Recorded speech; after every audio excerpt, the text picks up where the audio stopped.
Now as I move into the realm of cleaning this drawing up, I'm going to use a brand new fresh sheet of paper over top. But before we get into that, I want to talk a little bit about reference material that you can use to see how things look and work. There are a few books. I have a large number of books that I've collected over the years in my library, but one really neat book is called The Ultimate Visual Dictionary. And within it, it's got all sorts of things on various things, the human body, the heart, gets into glaciers and how they work, and periodic table. It's really, really full of a lot of high-tech stuff, cars, blown-up views of cars, and all the different components to it.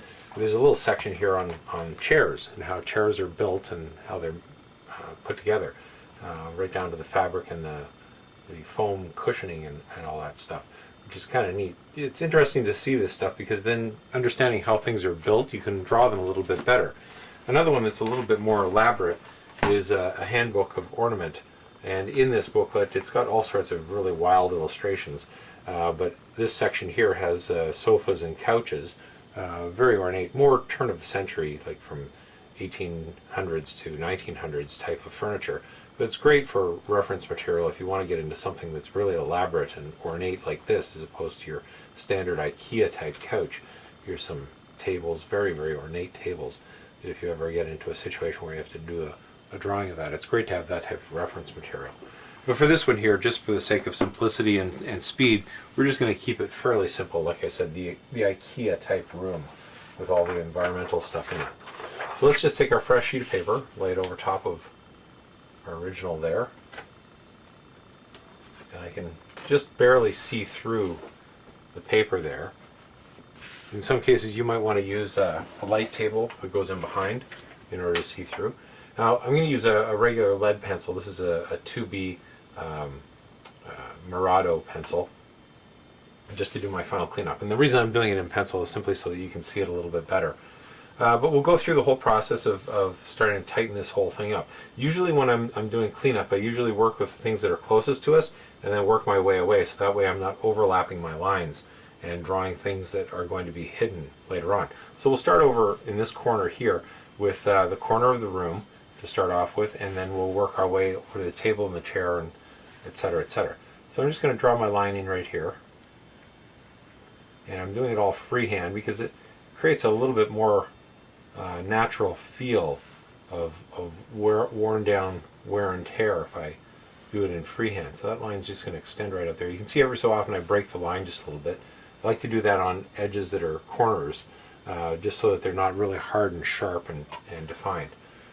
So now we'll come across with the ceiling. Now depending on what your ceiling is done in, if it's a hard, not a hardwood, but a drywall, and it's been painted over, like in kitchens or bathrooms have just the flat surface.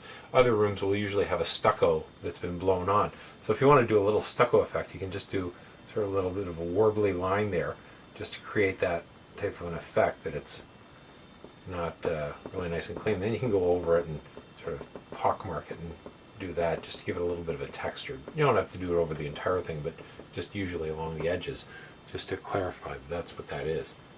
So now on this edge here, this is my corner that's farthest away from us on that wall.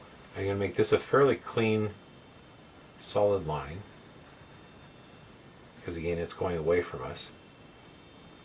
And I'll stop right about there because I'm going to draw in the chair and whatnot. So let's go on to the coffee table that's on the side here. Just draw this line in. And I remember that I was going to do some cheating on it.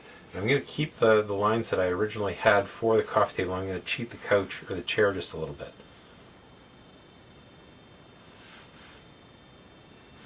So I'm drawing this edge here with a little bit of a broken line. This one recedes off into the distance. So I'm just going to add some detail here. Maybe just put a little bit of a bevel on that. Edge, put a little notch coming down here, maybe another one just underneath that, just to make it a little bit more interesting. Extend my line here, give that the bevel. You have to be fairly precise with it so that you're keeping your size and dimensions all accurate. You don't want your lines to start to waver and go all over the place, although it does kind of give it a little bit more of a worn feeling if you do that, as opposed to a precise mechanical line, which is okay if you want something like metal or something like that. But for something like this, for wood, you can tend to let your line wander just a little bit to sort of give it a warp type feeling. I'll put a piece of wood down underneath here, extends down like this.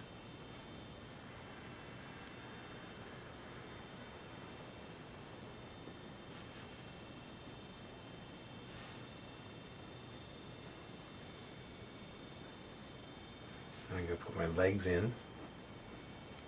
These ones I'm going to put a little box on them here.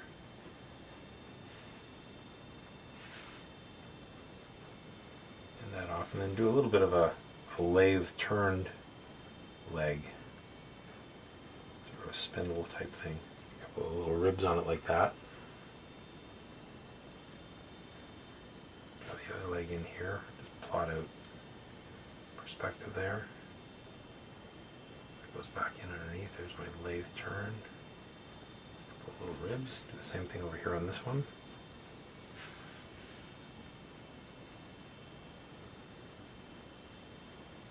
That's going to go to the vanishing point over there, so I'm just loosely roughing in the perspective. Because I want it to be the same height, so I'll just plot across there. I'm doing a lot of eyeballing on this. And that's just through pure observation. You learn to see things and gauge whether or not they look correct. So now for this next part here, I'm just going to very, very lightly draw in my lines here as guidelines, because I don't want to freehand this part too much. I want to be fairly accurate with it.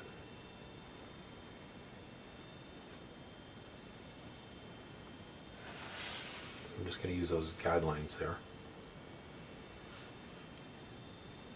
And then I can go back over top of that and tighten it up. Freehand.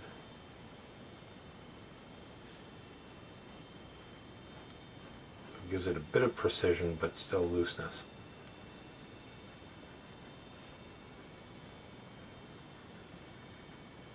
And then I'll put the bottom, this one here, I'll just put a little notch on it there. And the foot.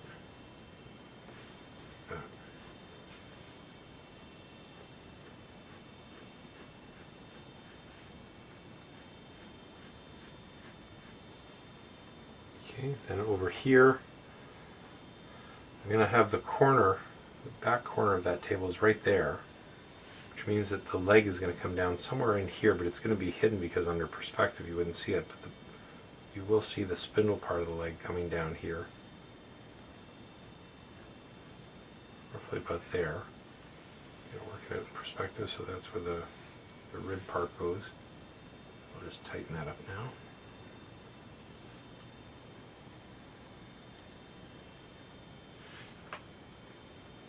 Rib on there. And the final foot. Like that. Okay. Now I want to put a lamp in here. So I'm just going to very lightly draw in a positioning for this. Just put a little ellipse here for the base. Bring it up and draw a little silhouette there. This is where reference can come in handy. If you've got an actual lamp in your house that you can use for reference, and that's great. I'm just going to loosely plot it there, put a center line up through there, and then draw on a shade, basic shape for it like that. Now, you probably won't be able to see it because this is very, very light blue. I'm just giving myself a guide in rough for what I want it to look like. Now I can go in and start to tighten it up.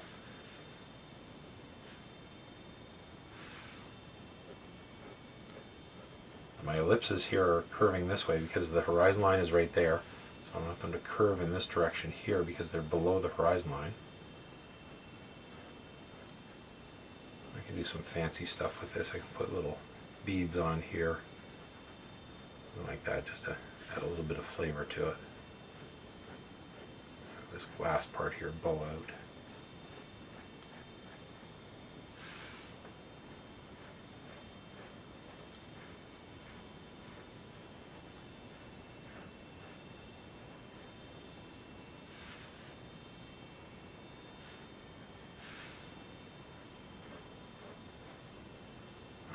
Really, I'm just sort of making this up as I go along.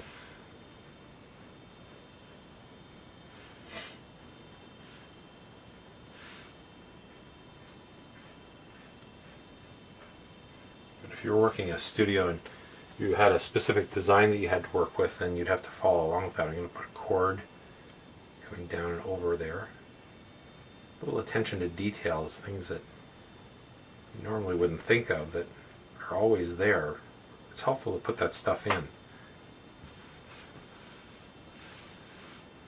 There's the top edge of the line right there.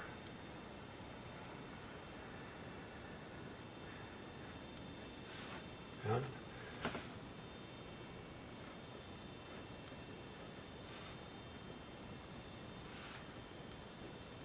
The stem of the lamp.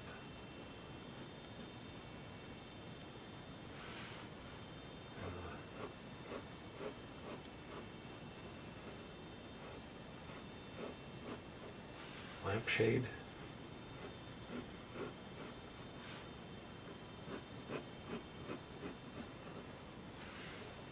And this top edge here is going to curl this way because it's above the horizon line. And I'll just put a little crown on the top of the thing there for the knob that you turn to tighten the lampshade on. Okay.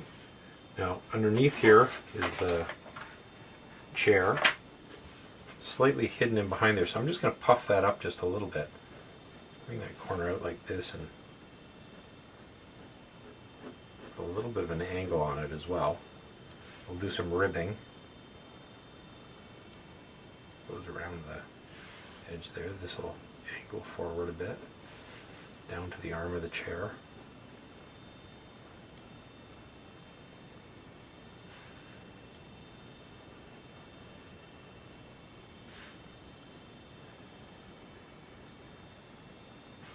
Like that. Back edge against the wall, goes in behind the edge of the lamp there. That'll be hidden in behind there. So now I can finish off my line here. Goes in behind the couch. Now at this point, I'm going to draw the back, just bring that line in, because it's got to go over the edge of the arm there. And then down into the back. And the same thing's going to happen on the other side here. It'll just be hidden slightly behind the edge of the table.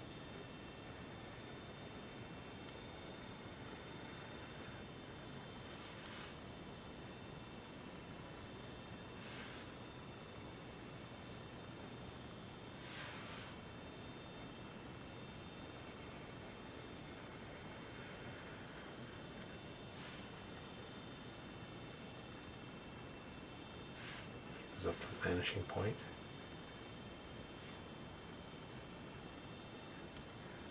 A little bit of ribbing there. Let's get this to puff out a little bit. Break up this line here, which is the edge of the arm there. Extend this down behind the closest arm to be where the seat is. This line will come down here, and then I'm going to take the cushion the chair and just overlap it there, just so it looks like it's sort of sagging just a little bit over the edge. And I curl up and over there. And just put a little wrinkle in the fabric there, as if it's been sat on quite a bit and it's got a little bit of wrinkling.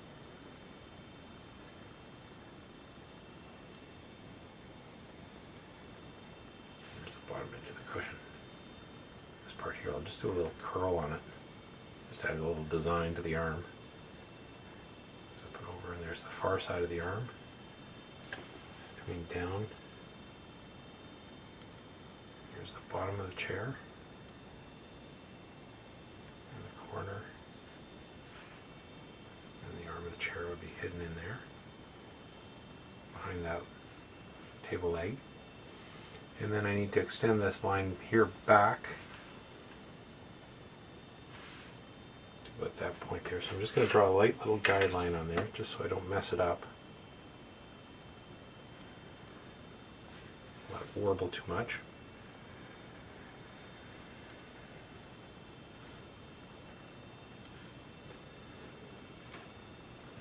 And then the back of the chair, I'm just going to trim that off a little bit so it's just in front of the leg. bring that up a little bit of an angle there, like that. Okay, now I do my floorboard down here. The base of the wall is right there. Now if you take a look in your house or your apartment, you'll notice that on the base of the wall, it doesn't just go drywall down and then hit the floor. There's usually what's called a baseboard, which is a thickness of wood that goes across, and sometimes it's fairly elaborate. Now, depending on whether or not you've got carpet on the floor down here, there will be what's called a quarter round. If you don't have carpet, if it's hardwood, there's what's called a quarter round, which is like a dowel, which is a rounded piece of wood that's been cut into quarters, and that sits right along the base of the floor, or the base of the wall. So that sits right along here like this, and then you got a piece of wood that goes up usually about 3 inches, sometimes 4 if it's more ornate, and it'll have a little bit of a design in it, like a little bit of a beveled, notched edge type thing towards the top. And the richer you want your house to look, the more elaborate these are. Sometimes you'll have what's called crown molding that goes across the top up here. It's usually on a 45-degree angle and follows the same type of a pattern. Now, because we can see it here, we have to put a notch into it. We have to make this come across the corner here. So we'll just put a little bit of a across there, and this will extend across this way in perspective. So we have to match up the line there.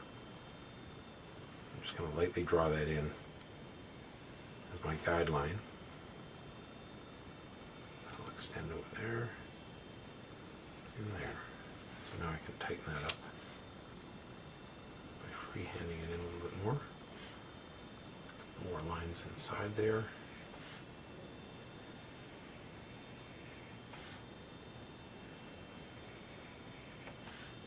Now, if you're being more architectural with this, and you could use a ruler for all your lines. It tightens it up a fair amount. This just gives it a little bit more softness to it, more realism to it. I'm just going to put a little leg on here, on the bottom of the chair, and then extend that off to the vanishing point there. See a little bit of the front edge here. You won't see the leg over here. You know, just put a little bit of a hint of a shadow of it there. Okay. So that finishes off this side now. Actually, I really should finish off the legs here. If I extend this line across here, that'll put that notched edge there. Because this paper that I'm cleaning up on is slightly larger than the paper that I did the rough on, so this stuff is actually off the page. And this will come down pretty low here. About there.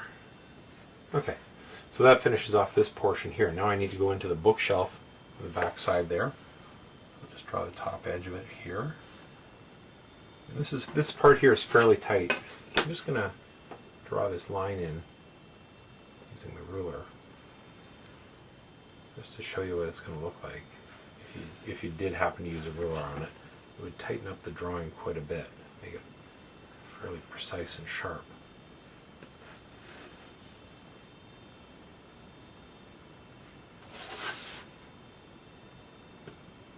It just makes for a cleaner line. I'm going to do the thickness of the wood. Let's say it's 3/4 inch plywood. That end is going to have a little bit of thickness to it.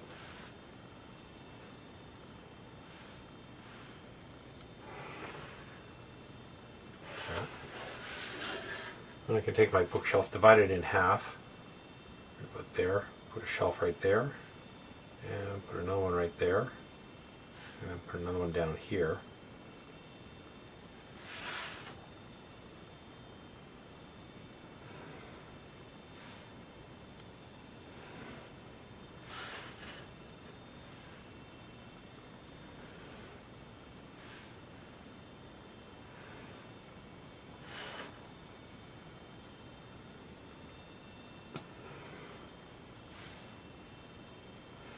Okay, so those are all the leading edges now of the shelf. Now the next step would be obviously to put in all the books. There's a lot of books that are going to go in there, so I'm going to leave that till the very end.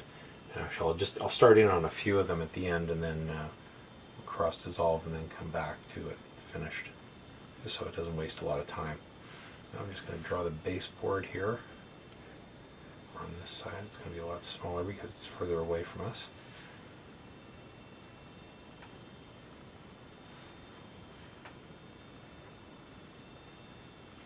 Draw that corner in sharp as well. To that point right there.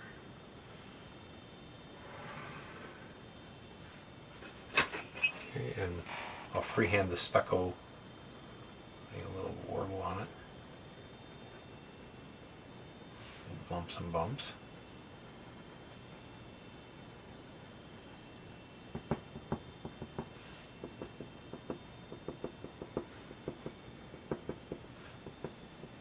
Stipple effect there, and down in the depth.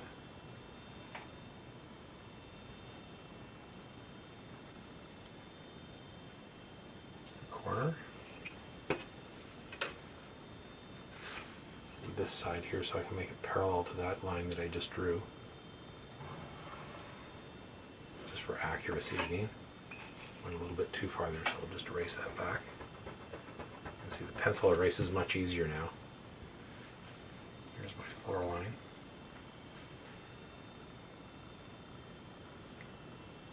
I have to draw a little doorway that's inside there. It's going to be very tight, so I'm just going to sharpen my pencil up a little bit and find the height of the door on the back. Project up, and let's just find that vanishing point. Just do a little cheat here. That's the top. This side of the line here so that I don't make sure my line is parallel there. There's the edge of the door frame, giving it its thickness. Maybe add a slight double line here. Just for that one edge. And then the far edge.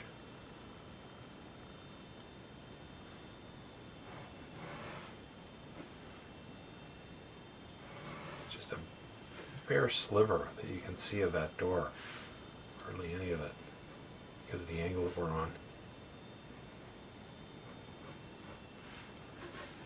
There's the baseboard on that side and the frame for the door over here.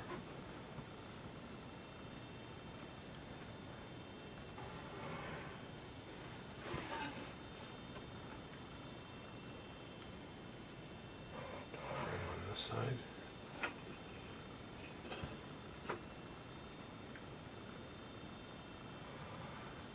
So now these are the outer lines of the door frame.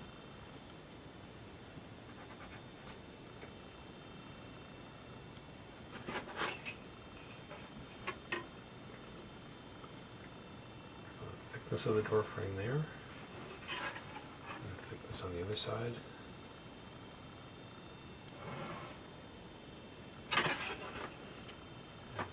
Across the top.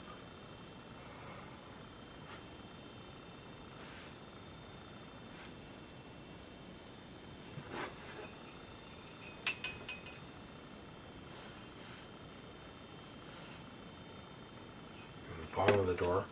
I'm just going to put a few lines down here because most doors have like a little step there.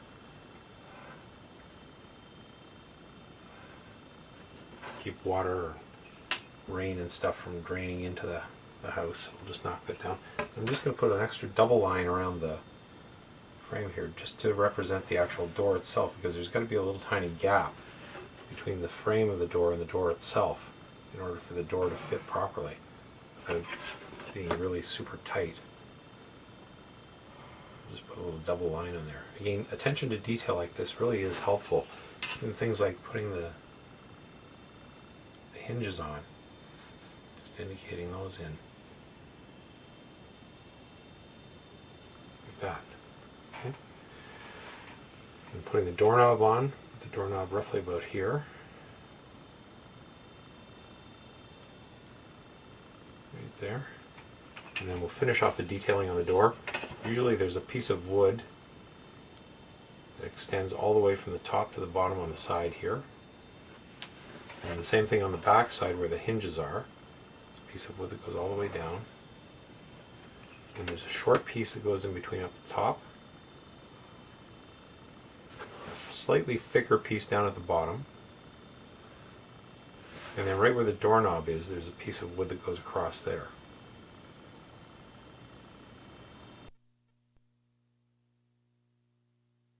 And there. And in most cases, this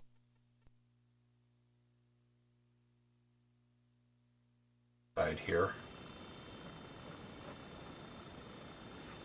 like this.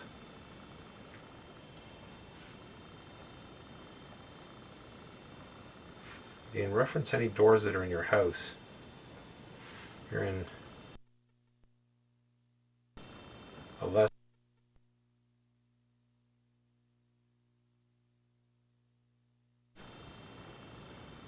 most houses have these types of bevel. And I'm just going to put one more square on the inside there just to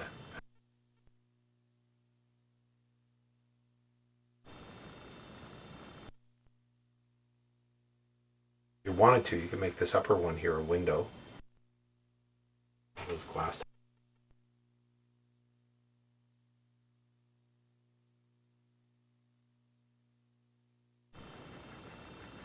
It's all about observation. I'm just going to continue this line. I'm going to go all the way across the ceiling line here just to define it a little bit more clearly. So we're not just working on blank space here. There's to the corner. I'm going into the alcove there. And now across the window wall of the alcove there and off the paper on the rough. So there's the extent of the wall there. So now my corner comes down here. I'm leaving it come part way down here because I don't want to run through my table. Here's the other corner there. And it'll just go down a little bit further because I got my coffee table there. Same thing from this corner here coming down. I'm going to have a table lamp that's going to come part way down, so I won't go all the way down with that. Like that. And then in behind here we'll put in a window and probably some curtains as well. So now let's move over to this area here and we'll draw the window, but let's actually put some curtains part way on the window too. So right in this area here is where the window fits. I'm just going to lightly draw in some curtains. Again, reference any curtains that you've got in your own house. See what they look like, how they're formed. I want to show them nice and three-dimensionally. Have the curtain come down here.